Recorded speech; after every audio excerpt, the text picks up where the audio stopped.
In a little classroom under southern skies, learning new things, you can see it in their eyes. USCB students sharp as they come, chasing down futures, watching dreams hum. Dr. Barth's call came like a whispering breeze. Ryan, come speak, bring the world to their knees. About AI, about life, about the roads we pave, how the past meets the future in the lessons we save. Hey, now future's knocking on your door. From Hilton head halls to tech's wide open floor. Learning AI with a Southern hospitality pride. What is going on, CBB Nation? Early in the morning. What y'all know about it? Y'all have never seen me up this early doing a podcast, but we've got to do it big for the guy that this song was about. And I've actually got to take off the Matrix glasses because it's like we're back in school and there's like maybe some sort of dress code. Just kidding, guys. What is going on? We're back, and I've got a very special, very awesome guest, very close friend of mine, mentor. I've mentioned him many times on this show for those of y'all that know. And he was nice enough to invite me to my old university a couple weeks ago. And I am so happy and pumped to introduce the man, the legend, the most connected guys you'll ever meet, Dr. Sean Barth. What is going on, man? How's it going? How are you doing today, Ryan? Man, I'm feeling extra special since you're here for real. Like, this is like more than just one of our phone calls. This is like for the world. Oh man, I'm nothing special. All I am is the person that gave you the motivation to do all the great things you do. Man, I don't know about that, but I do know that CBB Nation probably wouldn't be here if it wasn't for you. You're indirectly responsible for all of this.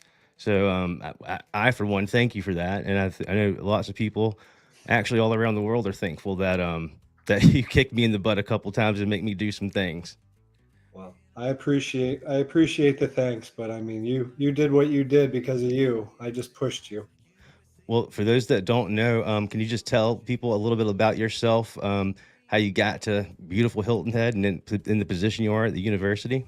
Sure, yeah, no problem. I don't know how much anybody wants to hear. I grew up in a family business in El Paso, Texas. We did cars and construction, as I like to say.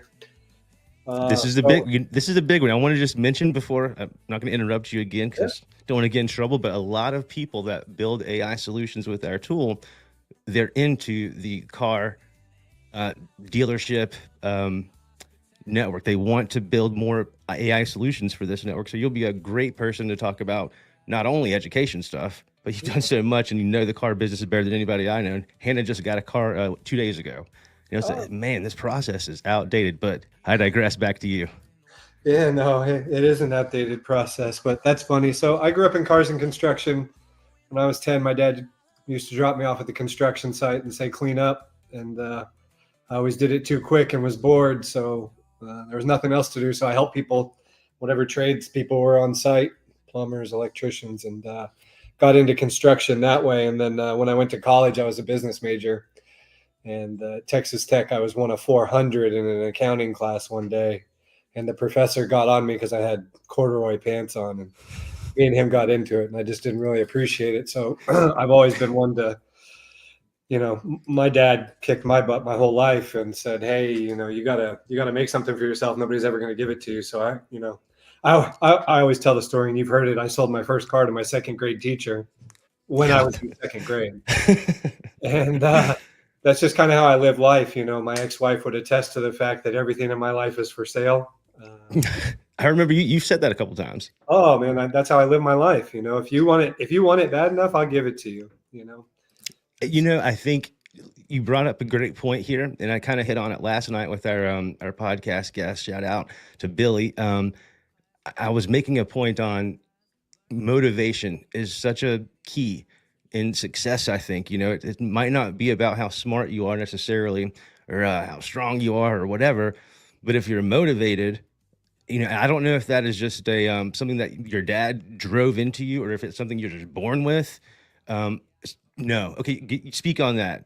I want to really understand it because my philosophy right now with AI, and we'll get into it later, is if you're motivated and you're creative, these are the two things that you need, and everything else can kind of be unlocked. But I want to just hear more about how did you get that drive? Because you've done all the things. I remember being a part of the drone business. We were building drones before you could buy them. You have too much to even name, but as much as you will, please go ahead. Yeah, no, I mean the motivation,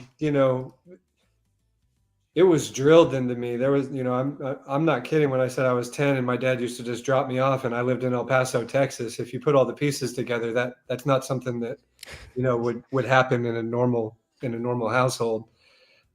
So my life was you either go to school, you play sports, or you work. And I did all three. And for a long time I did them at a really high level, all three. And then somewhere along the way, school wasn't a priority. But either way, when I was 10, it was work. It wasn't like I'm going to mess around. It was work. I Hmm. picked up cigarette butts. I picked up trash. I picked up weeds. I picked up whatever needed to be picked up. And I did it for, every weekend. And so I think we build motivation like we build any of the other blocks that we have. It takes dedication. And then, so then you either have to embrace it or turn it away, right? Because I think that a lot of parents that push the kids would turn out to be resentful, or they would have mental issues, or just feel like they couldn't accomplish anything. But I always wanted to prove my dad and everybody that my favorite thing is when somebody tells me I can't do something. uh, I don't want to put it on me. I oh no, love go that. ahead. No, I love that. That brings me to a point. You are one of the people that really encouraged me to actually do the entrepreneur thing versus taking the safer route. I don't know if you remember this, but you Oh actually, man, yes, I will take credit for kicking you in the ass to get you down the road of not working for another person. I mean, it was a lengthy conversation, right? I yes. can tell you where we were and what time it was. Yes, I mean, this is what a lot of people need to hear. They were doing the thing. I was in college, and I also was working, but I had this idea of social media and how this was going to be a thing before it was a thing, right? You agree, right? People thought I was crazy. Okay. oh yeah, we went to. I mean, I can name the businesses that you went to first. I mean, Yes. not And only did I change your life, but anytime that you change somebody else's life, they change yours as well, usually. And so, I mean, and that's one reason I want to shout out Bright. Bright is one of our employees, the smartest people. He's been in he I've been watching him before I even had any company of my own. So I've known him for a long, long time, and it's been a super honor and blessing to have him on the team. But I appreciate that, Bright. But you, Dr. Barth, you again, if it wasn't for you and those butt kickings that I so deserved, we probably wouldn't even be here on this podcast because it wouldn't exist. The first client that you got me, and I remember so distinctly. I won't disclose the number because I was more worried about the experience and like proving I could do something than getting paid. Luckily, that wasn't the ultimate goal, but it was was what? New York. Go ahead. Yeah, I was going to say, was the first one New York City? Yes, it was New York City Pizza, man. And I remember meeting Pat and all those guys. It was you that introduced me. And the whole concept was they opened up their second restaurant and it wasn't doing very well. And just no one knew about it. Right. And this goes back to another thing we talked about yesterday, which I'd love for you to hit on, this idea of your network being your net worth. You're the most connected person in all of this area for sure that I know. How big of a part do you think networking really plays in the business world today? Oh, you're not gonna like me for a second. Sorry. It's okay. I feel like I'm back in, whatever year that was, sophomore year, whatever. Sorry. So I really dislike the word networking. Ooh, I'm gonna learn something Uh, today. it's well, no, because I feel like networking is it almost makes it seem like a one-sided relationship. I like the word connecting, and I don't Yes. think they Okay. mean different things. Yes, you're right. But I feel like if you're just going to network for the sake of networking, then it never works out. And I mean, I think you know best. I mean, you see the product of it, but I network well because I want to build relationships because really want anything from anybody other than the relationship. And if the relationship then turns into something, then that's great. But, my father used to I always say my father was always a hammer and everybody else was always a nail.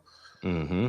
I kind of feel like I like to be one side of the pair of pliers and, somebody else be the other side of the pair of pliers. And we have to work together to grab whatever we're trying to grab. And so I think networking or connecting or whatever you want to call it, at least in the world today, is the only way it's gonna keep working. I mean, there's so many people that dislike each other, and for so many reasons that the people that are going to succeed are the people that can build relationships, the people that can connect, the people that can provide a service or an outlet or whatever it is that you get out of the relationship. But it has to be symbiotic. It's the relationship. That's right. I think that, ladies and gentlemen, are you writing this down? You're getting a free education right now. Okay. I love the quote there. Networking for the sake of networking never works out. This to me is totally like, this is the employee that's going to go to like the conversational cocktail thing and just like maybe pass their business card around and they've checked it off the list. There's no relationship there. They're just, here, boss, I gave out 12 business cards and I got back 20. I exceeded the expectation. That is not the same as building a relationship. And so to hit on that aspect, because you are one that walks the walk and talks the talk, and then you have the results to back it up. You wouldn't call your work with the biggest golf tournament in our area, the Heritage, over the past however many years it's been, that wasn't networking. That was relationship building. And it took and can you elaborate on how that result, because I know you just like mentioned it. What did that start out as when you were like first connected, and what did that result into? Because that's just a huge My relationship with the Heritage? Well, like the catering aspect of it. Oh, how you built that from what you wanted it to be like when I was in school. Yeah. Okay, because I did those. I was on those golf courses doing the things that, I learned that stuff. And then now what you guys have is just tremendous. And I believe that is because of the relationship. Am I right there? Well, yeah, I had to work for 18 years to ever, see any. So I worked for 16 years before our program ever saw any monetary payout from the tournament. Now, intrinsically, I feel like they always provided a lot of value in relationships for the students or experiences, hands-on experiences for the students. But there was never like a direct line to how I could show value on our side. And, I work about anywhere from 80 to 100 hours for 16 years. And then right in the last, I was probably 15 years. And then in the last 3 years ago, we were working the Michelob Ultra tent at the end of 18. And I think we made like, I don't know, something like $6,000 or something, just enough to pay the students. And then the next year, oh man, it's 4 years. So either way, then the next year we made $12,000 helping out in concession stands with the Heritage. Mm-hmm. And then last year we raised $43,000. There you go. I mean, these numbers are great. Yeah, I mean, this is 1 week, 4 days, and this is just for our program. And it's not for me personally, but it's for you all, the students. So, right, I take that money and I hosted that event that you were so gracious to give your time to last week. And thanks for the invite. Everybody loved it. But when you were here, we didn't have any money because there wasn't anybody creative going out and looking for money, and we don't work at a university that has money. And so if somebody doesn't do something like that, then we're going to do the things that you have to do. We're going to do the classes, right? And in our program, we're going to do the labs, the best that we can do the labs. But there's not going to be anything extra. There's just no way to do it unless somebody finds a way. And so it took me 16 years of connecting, right? I worked in security the first couple of years. I remember that. The golf carts, man. No. We did. No? This is a little before your time. So we did security where we were managing the gates with students. That was, I mean, I almost got in 3 fights the first year. You don't want to fight Dr. Barth, It was baby. crazy. And then we did where you got involved, Ryan, was the Patriots Outpost. That's what it was. Yes. I don't know if you have any veterans that watch this, but it's a place for active and past military to be able to enjoy a skybox, a luxury experience on, the course. Is the largest sporting event in South Carolina. So we funded that through donations from the community, a small group of us. And then you were one of the first students that ever worked it. Then by the time you left, I took over catering and sponsor support, completely separate from everything that I've talked about, right? And that's still just a volunteer experience for students to gain experience with. To say they were at a world-class event and they did something, they didn't just go watch, they did things. Like, this is, I remember. The cool part about all and it's been 98.8% boys, so I'm not gender biased. And the one girl that worked for me was a monster, and she outworked every man that ever worked for me. Nice. But either way, mostly boys that have worked for me in that position, and every single one of them has gone on to do great things, either because of connection they made at the Heritage or something there that motivated them to do whatever they wanted to do. But I mean, one of them works for the big plane company in Savannah. One of them owns his own mortgage company. One of them owns his own pest control business. One of them, is a VP in marketing for a telecommunications company. But all, like, the majority of them from connections that they made there with the companies of the skyboxes that we work, right? They're good networkers and connectors themselves. And that's what I always told those people. I'm like, go, make this work for you. You have access to the most important people that you will ever have access to. And they will talk to you because they feel your pain, right? Because you're just working. And so use it to your advantage and talk. Totally, man. This is gold advice right here. And I remember so many of these times so vividly. Let's jump really quick back to that event you just had where you had me speak, and I was just like freestyling all of the AI I could in a short amount of time. In that room, and I think I recall accurately, but I know I asked, how many people have done something on Google? Like, that's a joke. It's everyone. You're in college, and then I asked, how many people have used ChatGPT? What would you say the percentage of the room raised their hand? And of course, it's in a college, it's a university. So, like, this is a thing I kind of expect. But what do you think that percentage was? I just looked at it like a fast pickleball shot, and I got something like 40 to 60% probably had done something. Right. But everyone Googled. So the whole place raised their hand for Google. But yeah, I said maybe around 70, 80. I'm always a little bit more optimistic on the numbers, maybe. Well, I guess I should have pushed that higher for you. I'm sorry. Well, no, like, for me, it's just, I wanted a real gauge of, like, what is going on at the university level, whether it's, and this is all people in the room, I guess faculty, plus there's other people, like the town people, the mayor, and then a lot of students, obviously.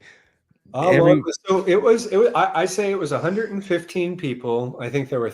We tracked, right? We used a tracking system. There were 35 students there, and then the rest were, just invited guests. So the mayor was there. A couple of town council people were there.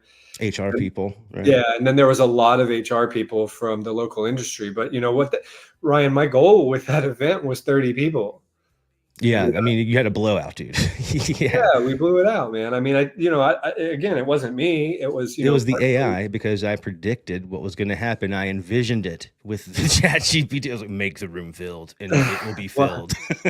So I'll take the credit. Yeah, and I think that, it was partially because people wanted to see what you had to offer, and they were amazed by what you had to say. And I think it was partially because, they wanted to see. And I did a really bad job when I was there, but they wanted to see what our program was all about. And, and I told my students when we recapped this the other day, like, I just did such an abysmal job of talking well about our program and talking about all the great things that we do. I sped through it so everybody could hear all the great things you had to say. And I did our students a disservice, but next time we'll do better. Man, you know what? That it'll be not too long where you have the real AI voice of just, like, speaking what you want, just like, and then when you're just cooking or showing them how to do the other things while you're talking, that might be kind of crazy. But speaking of that, based on what you've experienced so far with any sort of AI, Chat GPT technology, something like that. What are your thoughts on it personally? And then what do you think it's going to, do you know of any effects do you think it'll have on the university system wide? Do you think universities will like it'll be university to university if they adopt the technology? Like, well, I've seen certain universities in the U.S. say, okay, we're going to invest in the Chat GPT enterprise or Claude enterprise plan, and so we'll have the ability, like whatever other software the students have in their access as being a student, they're thinking maybe they will include this stuff. And in certain places, it's been highly embraced, I guess, or they're testing it. And I've heard in other places it's been totally protested by faculty because they're like, no, we don't want none of that AI stuff because we can't tell what's from the students, what's real, blah blah blah. What are your thoughts on the current state of things? Or have we not reached that point here where we are in the slow country of South Carolina, which is always, I've used that to my advantage, obviously. But like, where do you think we are? I'm just so curious. I don't know, Ryan. I'm not smart enough to know anything outside of our little 12-mile island that I live on. I know here, and it's my firm belief in most education, right? I've been doing this for 21 years and I haven't only done it here, that there's only a very small portion of universities faculty that are early adopters, right? If we're using an old term. I'm definitely an early adopter. I said that before. I want to embrace everything because I'm not scared of change. But I feel like in education, generally speaking, the status quo is to be very scared of things we don't understand. Yeah, well, I mean, I don't know if it's even scared is maybe the right word for this technology, but I think it's the duty of the academic, especially one at your level, to be cautious. You can't just take everything for what it is immediately, right? It's got to be tested and proven and all that stuff. And there's not been enough time in a lot of people's eyes, dedicated to understanding what is possible. I just wonder, if whenever technology decisions are made, because maybe this is going to be for UCBB Nation, hopefully we'll get some inside baseball. Say we have, many agencies that are interested in assisting or deploying their AI solutions, whatever they may be. A lot of it's business communication, like we've talked about, and they wanted to get into the college or university or I guess local education scene. Do you have any advice on that, or does that come down to the connections, not the networking, but the connections? I mean, I feel like that's really what so much of business I've learned is that connection. And can you be that likable, person that has the trust to do the things? But if they wanted to get in there, how would you do it? Man, I had a good thought and then I lost it. But happened to me last night. I totally just blanked. I was like, what was I going to say? Yeah, no, it's no problem. It's definitely similar to I've championed the cause for the students to have money to be able to do things, right? Would be the same type of situation that would have to happen for a university to adopt AI. And we're going to try that this summer. We're going to see if I can leverage the university to adopt some of your bots to, maybe drive admissions or something like that, wherever we can all come to an agreement, because I think once they see the potential, they would. It's a no-brainer. Yeah, that it's a no-brainer. How did your students like we made a special voice bot for your interview stuff, and I've been working on that kind of on the sidelines, kind of in a good spot for that. Did they get a kick out of it? And what do you think about that as someone that has done, I don't know how many thousands of jobs you've placed for people. I hopefully you've tracked that in some way, but you are very well versed in the HR world. You understand job interviews and how to make things happen.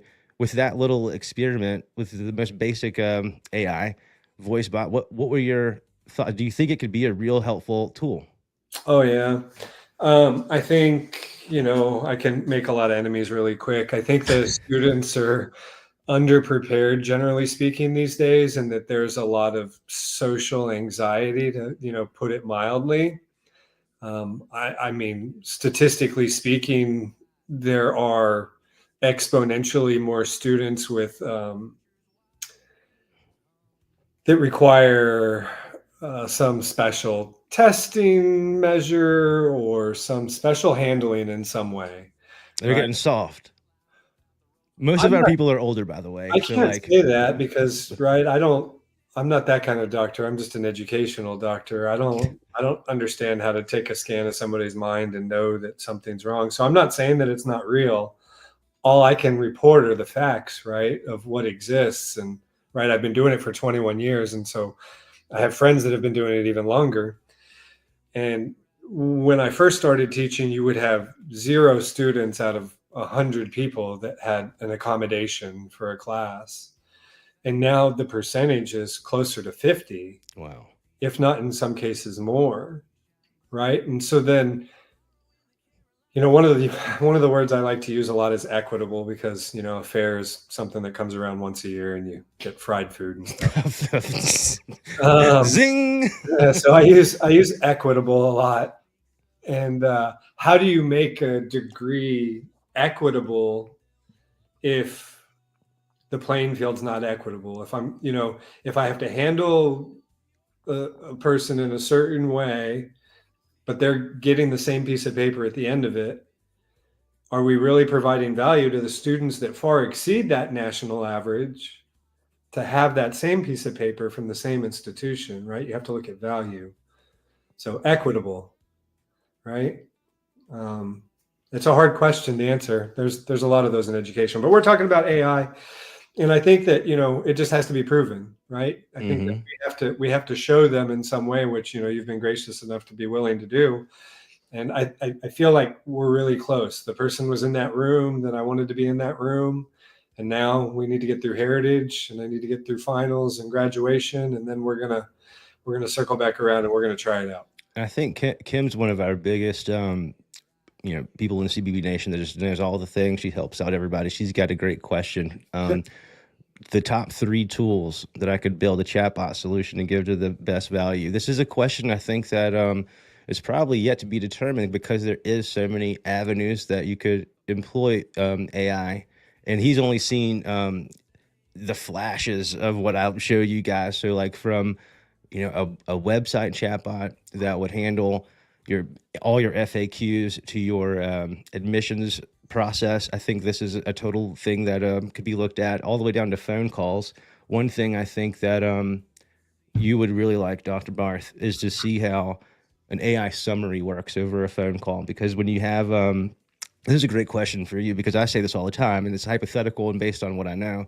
But if you think you were to ask the 10 most random business owners in our area that you knew personally, and you ask them, how many phone calls did your business get today, and what were they about generally, if they were to be bucketed into a category of like sales, support, whatever, do you think they would have any idea? Just 10 random,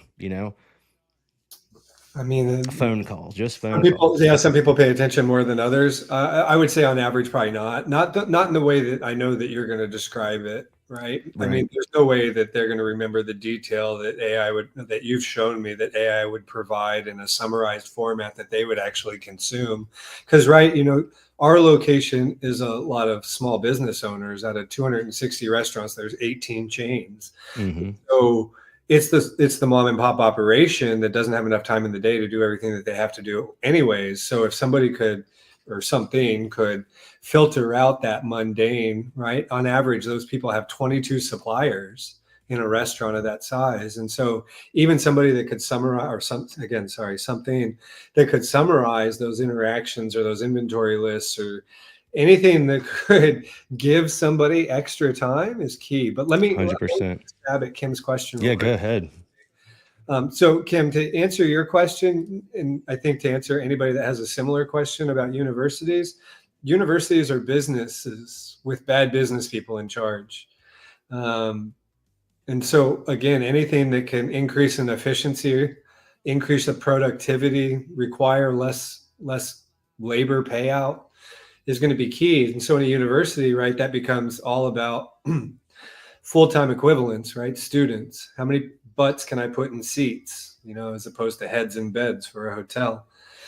And that's the name of the game. So how do you do that? You have to be able to, you're asking, experienced people to deal with inexperienced people, right? And inexperienced people want something different than experienced people know how to deliver. And so I think somebody that could act as a mediator between the two, any kind of activity there would be helpful. So on the admissions side, on the social media presence side, because that's where the market exists, right? You're still looking at whatever they look at. I'm not going to assume that I know. But whatever social avenues they're exploring, that's where they're finding all the stuff that they do. And if universities don't exist in a flashy way there, then we're not marketing the way that we could. So I think those are all things that Ryan has shown me over the years that is easily possible with the tools that are available. That's such a good point. God, I hate putting it on myself. That's such a good point and good question, Kim. And I'm glad that you mentioned that. The social aspect, guys, and I hit on that as key. The fact that we're multi-channel is your gold, okay? And you only have to show one channel working, and then you have the trust, and then it's just a matter of where else they need it integrated. Related to phone calls, the reason I go there is I believe that business owners, especially like a restaurant and hotels, kind of might know, but they're not given anything substantial where it can help. And one single summarized phone call is only as helpful as it can be. But if the entire day's calls are summarized and combined and then prioritized on what needs to happen based on that interaction, based on unbiased AI, this is what I see with the bigger folks we deal with. That's the most absurd productivity, maximizer I've ever seen. And so to be able to understand on all the communication channels, it's one thing to answer questions, and I go over this all the time. Giving an answer back and forth is easy stuff. But to be able to say, okay, here is the day's conversations through whatever channel, phone call, web chat, whatever, and here's your summarization of here's what you need to do. You need to contact this person. They're the most qualified to become a student tomorrow. And you need to do X, Y, Z. And here's how to better your conversion rate of getting people to go from this part of the website or this part of the phone call to the conversion side. I think that's going to be eventually the norm for businesses probably in about 5 years. So just have that, you have the AI business manager constantly working and sifting through your conversational data to say, yo, here's where you messed up. Here's where you crushed it. Here's how you do better. Bam, see you tomorrow, Yeah, but you're just seeing it from a productivity side. Think of it from a training side too, because a lot of the businesses here are employing, visaed employees that may not have English as their first language, or they may have hospitality as their first job. And so I think that, from a training side, that it would be a maximizer of productivity just as much as it would be a maximizer of productivity straight line, like yours, because then it could be summarized, reviewed, acted upon, but then also could be used to train the employee that had the interaction, right? If you were listening to a live call per se, or it could also do that, which I'm sure. Yeah. So you see what I'm saying? Like it could not only increase productivity, but it could, training is a huge cost for places like that because turnover is so huge in hospitality. That's true. Oh, that's so true. You're right about that. Yeah. So any sales job that you're talking about, which you mainly focus on, I think. The money. Yeah, I mean, well, no, but I mean, and that's not wrong. I just, sometimes people think in different ways, but even from that side, there's such a high turnover in line level sales positions that, I think conversion rate, or, because I study job satisfaction and turnover intention in my other life. And anytime that you can reduce turnover, you're increasing productivity, right? Because 100%. Yeah, I mean, it's expensive to fire and hire people, and it's not a good process, and no matter how you look at it, and it is a time I remember working in places back in the day, they'd have to bring in special trainer people to get things right, or like if it's a new opening, they bring in all sorts of people where maybe the training could be optimized, and that makes me think more and more about the job. I forget kind of what we did with the thing. It was like basically we had people. It was a job interview call bot. Basically, we made. How did we do it for your students again? I forget what we did. But my goal, by the way, is for you to, like, with all your experience, to take that prompt, right? That, couple paragraph of instructions. I want to make that thing, or I want you to make the thing just be awesome. And it's like, this tool is solve this problem, like, in a way that I never thought it could be. And only it's solved this way because of the prompt. The power's in the prompt. That's what you're telling the bot. I will not be able to ever create an HR or hiring job interview bot in the way that you could. It's just not possible because I don't know the things. I don't know the nuances. I've only had 5 or 6 in my life, I guess. Yeah. So, like, what do you think? Do you think the students enjoyed it, and was it helpful? How do you think that could be improved to, like, be something big, if you think it could be? Yeah, I wanted to circle back to that because you asked me that and we didn't talk about it. So I have a class of 25 people. The class that Ryan's speaking of is a professional development class. It's something that I designed because it didn't exist before I was there. And I just felt like it was something that was necessary for our students. It's something that I had when I was in college. And it's freshman and sophomore. It pays to understand that, right? It's, 18 to 17 to 19-year-olds, really, mainly. A lot of people that have never had jobs before, usually about 30% that have never had jobs before. And then, right, if you couple that with the conversation that we had earlier about the new average student, right? So take the percentages that I used earlier, and those exist in this class in a big way. I think the AI bot went over better than any of us could have ever imagined with that particular group of people. It makes sense whenever I'm thinking about that now. This generation is so different than, I guess, what you, obviously myself and you, we didn't, well, I guess now I do have a phone in front of my nose all day long, but I wasn't born with it. Like, my daughter's 2 and she can, like, scroll. Like, this is insane. She knows how to do stuff like that. I didn't think that was possible. So, I don't understand all the I don't even know what you call it. I'm definitely not in the medical field at all, but I get the concept there. And I think that maybe rather than having to treat certain things in certain ways for accommodational purposes, maybe the solution could be that one-on-one professor designed professorprompt.com. We got to buy that, somebody. Professor prompts or something. Like, have the AI tutor for the specific class, or and it's designed by the professor, so, like, I think that's where the power of this could really come in, is taking the brain power and the expertise and the nuance that only you guys have in many cases.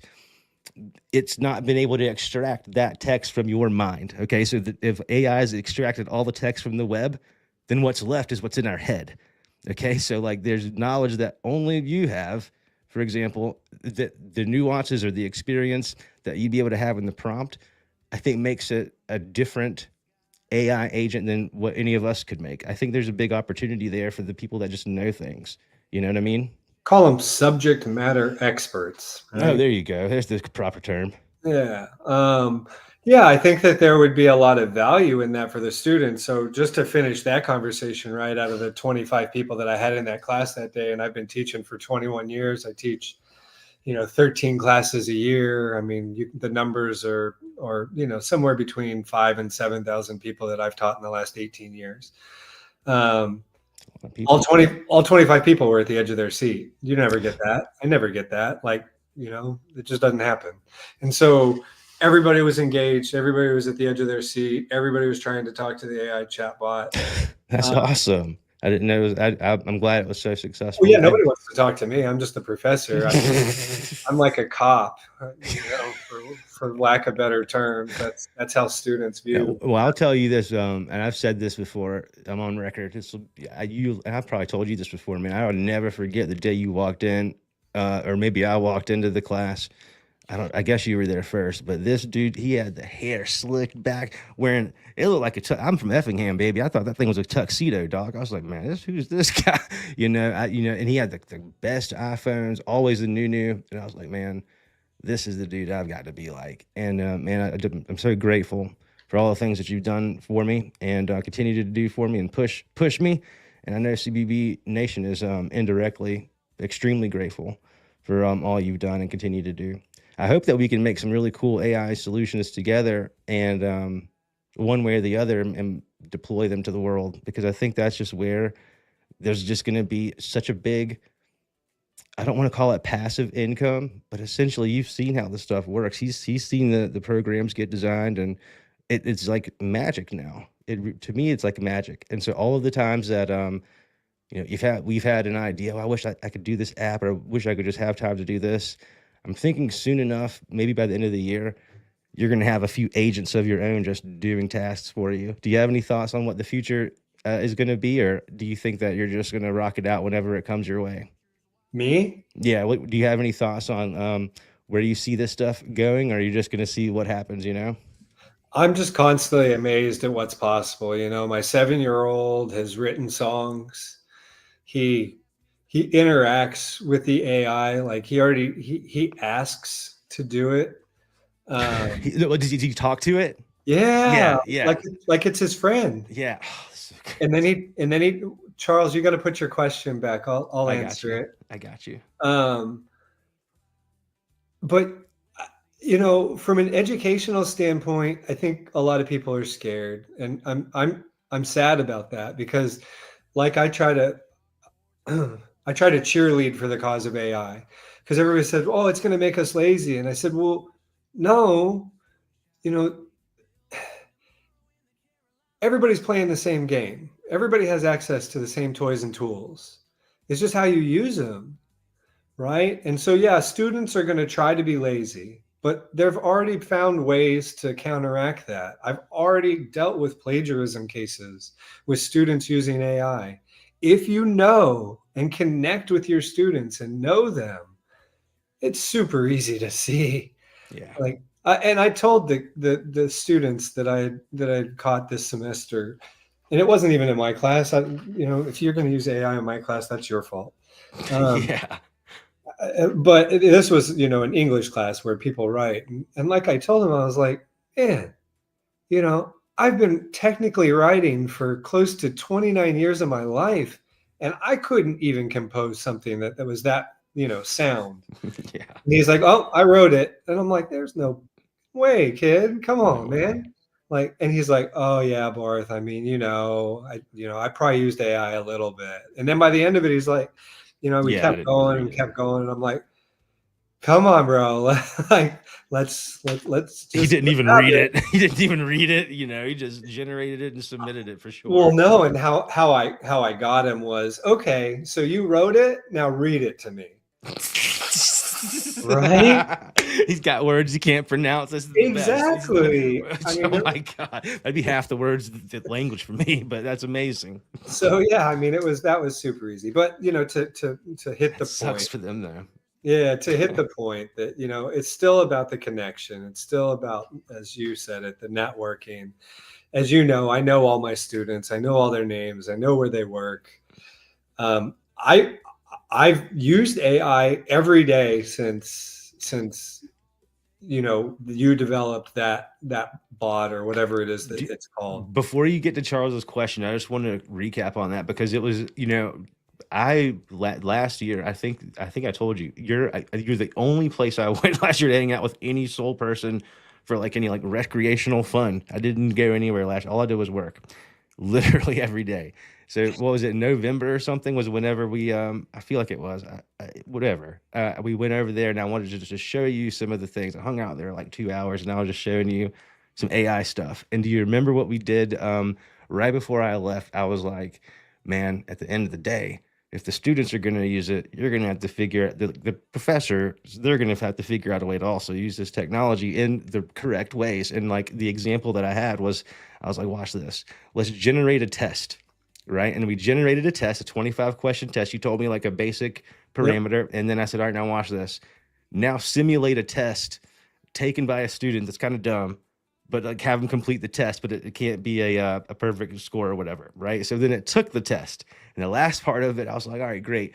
Now grade the test as the professor, and you were pretty like, oh my god, this is wild. And I think that to Charles's question, you'll mention maybe it's going to obviously help you write things faster, but I also wanted to ask and point out the test that it generated, the text was it not verbatim from one of the textbooks? And I thought that was what he knew it immediately. That was the biggest takeaway for me, was like, oh, he knew the word line for line. Do you remember exactly that?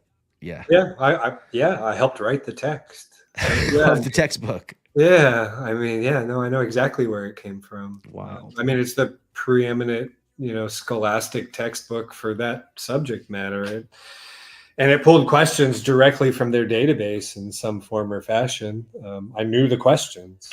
So it's I mean, crazy to me. the craziest point that you ever made to me back then was, have the students scan a QR code when they come to class, feed the AI the subject matter that I was going to teach, and at the end of class say, hey, AI, generate me a 5-10 question quiz. The students get it automatically sent to their phone. They fill it out. It gets turned into the system, the Blackboard system that we use. And it's graded. Yeah. Totally. And you're there for verification. You're there for verification and generation. You could do every test is unique, so they can't cheat as impossible. You can do all those things. So Charles's question, right, is if he is asking specifically about curriculum development, then he spent a little bit of time in education somewhere. He's just really one of our smartest people, and he just knows all the things. He's web chat king.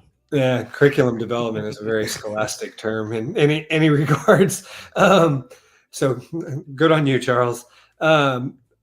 And if you are asking specifically about that, I mean, I think it could just guide conversation, because as educators, right, I said education is a business now, especially, at the level that we play at. And well, either way. So Charles, right now I'm trying to, you can see my shirt, right? Just pickle. I'm one of those picklers. I drink the pickle juice. Pickleball. And I always say it's because, at least at my age and almost 50, there's not a whole lot of wins in life anymore. But at pickleball, I can still win. So this morning I played the 3 best games of my life. Nice. I took down the monsters, as I like to call them. And you're crushing the podcast too. Oh man, yeah, it's a great day. And I'm not even bragging in any way. I played the 3 best pickleball games of my life. Either way, in curriculum development, specifically in education being a business, I think it can help guide the conversation of, educators like to know who else is doing what we're trying to do and how are they doing what we're trying to do. And so it can help summarize, narrow down, scrape the web, or whatever it would be called, to find instances to help guide curriculum development in that form or fashion. It could, and for me to answer an AI question is like, I don't know. There's not, or maybe what you would want it to do. You know what I'm saying? That could be a fun way to look at it too, because you're probably one of the voices that get to decide part of the curriculum, I would assume, right? I guide the curriculum. So that's what I was going to say. I am the curriculum. Well, in our program, right? That's what I do. That's my job. But I'm trying to be the first in the nation to start a pickleball management program, because that'd be so fun. Because the town here is building 18 courts about a mile from my house, also a mile from the institution that I work for. He lives a mile away from the beach too. Just saying. 2 miles. 2 miles. But I would love our students to, join the craze that is pickleball. Why wouldn't you try to jump on that bandwagon if you could? So we have a sport management program that's like, So why wouldn't we rebrand it as a pickleball management program and do a couple of pickleball related things, so that then our students could help? There's 171 nonprofits in our area. So we could help generate pickleball tournaments for nonprofits and help them raise money for their own causes, while helping our students get an education in this new fun world. I mean, just in our area, our small little bubble, as I call it, there's 2 new indoor pickleball places in the last 2 months. I mean, these people are going to need managers that are geared towards that sporting activity. And so why wouldn't we try to do that? And it's always fun to be first, right? It is fun. You've sold me. I'm going to have to come play next. If you ever invite me, I'll come. Well, buddy, I'll teach you how to play pickleball. We're not going to be able to play pickleball. We're not going to be there yet, but I would love to teach you how to play pickleball. Yeah, he's right. I was a home run guy, man. I don't know those other sports. But anyways, dude, this has been so fun. It's going to be really interesting to see where AI goes. I think it's safe to say that this is the feeling that I had in the early social media days of the Wild West and a massive opportunity, except times 1,000. It's just so much more powerful with social media too. And I'm so glad that you did mention that. That's for you guys to hear. He was telling you the nuggets. You know, there's the administration stuff I mentioned, but hey, if they're not on social media, rocking it out using AI, this is a huge opportunity. And right now, there's not a lot of universities using AI for social media. I can guarantee it. So when you can offer that personalized experience, you know, this is where AI, I think, they become the best salesmen programmed by the best salespeople. Maybe they don't. Maybe they become the best sales entities, programmed by the best salespeople. You know, I think that is where is going to be so big and so money. If you're wondering which college to go to and you're so used to chat GPT style stuff, chat, your phone in your face anyways, to me, it's just a natural way to go about it. I mean, I would have loved to have been able to ask questions. Okay, which are the best classes to enroll in this semester if I was a student, you know, and based on your transcripts and based on this, you could do all sorts of things.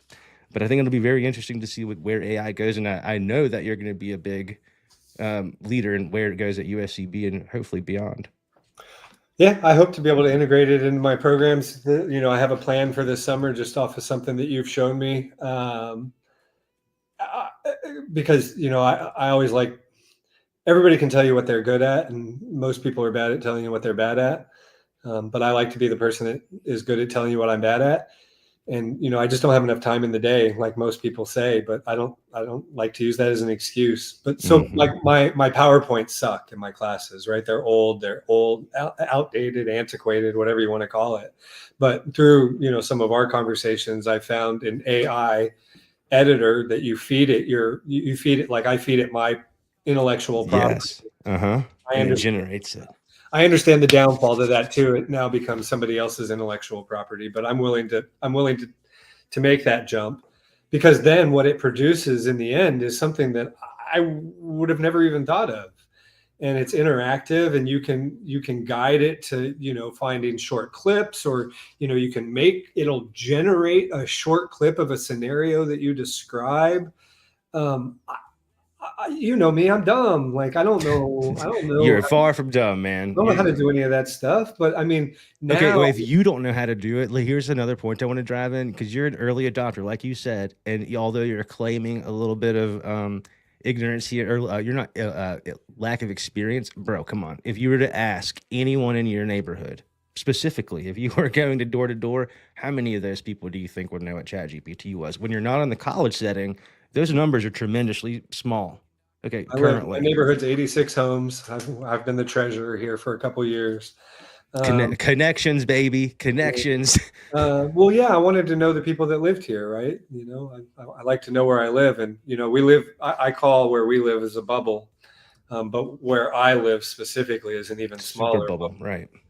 Inside that bubble. And so, yeah, you know me, I like to know everybody. There's no one in your neighborhood going to know more than ChatGPT about, like, you're going to know the most in your neighborhood, even as he's an automatic inductee of CBB Nation, by the way, but even with lesser time for experience, I would bet all the money that I have that you know more about AI than anyone on your block.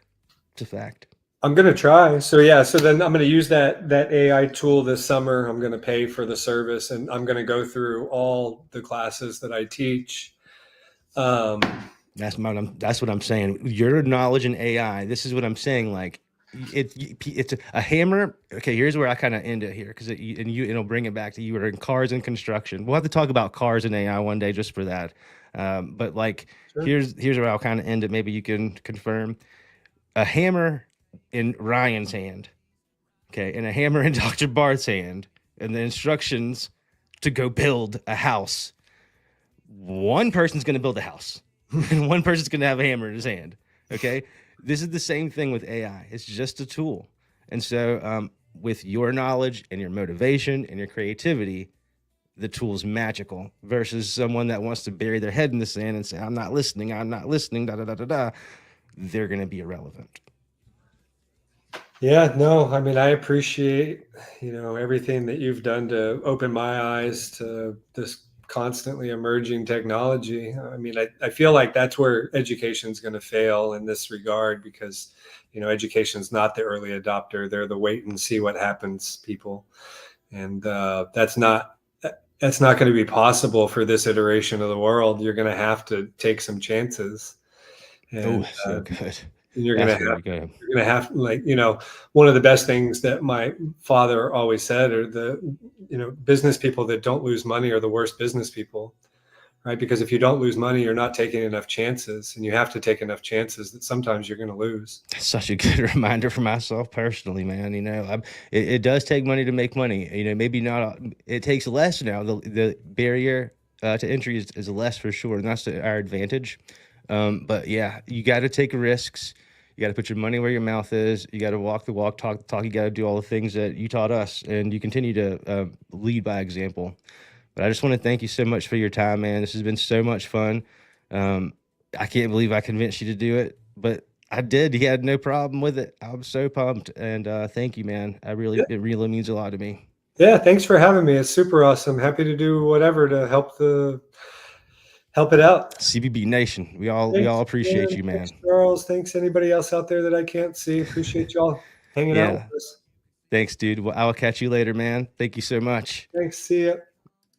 Guys, that is one of the coolest dudes you'll ever meet. I was absolutely sincere. He literally probably is the reason that all of us are here right now. And hopefully many of you continue to make a lot of money, and a lot of you are on the cusp of doing some major big things. Thanks for hanging out with us. But that was the guy that he really is responsible for a lot of this, and I appreciate that. I loved the thing he said about networking versus connections. This is so real, because I guess that I'm gonna take that I'm not gonna have any more networking. It's all about connecting, and he's got some of the best connections I've ever seen anyone have, and he earned that. I think that you guys can build connections. I think that just like we mentioned with the students that tried the interview bot, I think that we'd be able to create our own tools to help build that confidence to build those connections.